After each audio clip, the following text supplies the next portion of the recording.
This is the summary created from the video. Lecture 9 Java Programming Insights.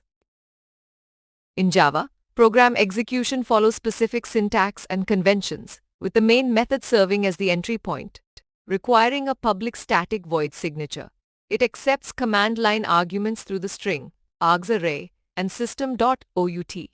Println is used for printing output, defined in the java.lang package.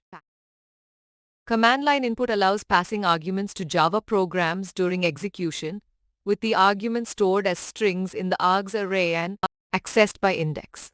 For loops can iterate through args and perform operations on each element, while programs without arguments run with an empty args_array of length 0. String inputs can be passed to other data types like integers, using built-in methods.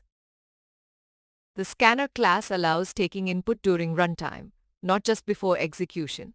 A scanner object is created with system into read from the keyboard, and methods like nextInt read input one by one and store in variables.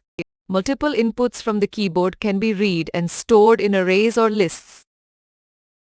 A simple program demonstrates reading user inputs for principal, interest rate, and duration to calculate interest using data_input_stream, an alternative to scanner for input handling in Java. It reads string inputs, converts them to appropriate data types using parsing. Functions like float.value of an integer.parseInt stores the parsed inputs in respective variables, performs the interest calculation, and prints the result. Java programs start with public static void main string. Args and command line arguments are passed via the args_array, which can be iterated. The scanner class allows runtime input, with nextInt reading integers.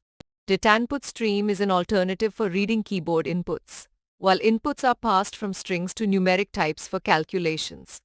Println and printf are used for formatted console output.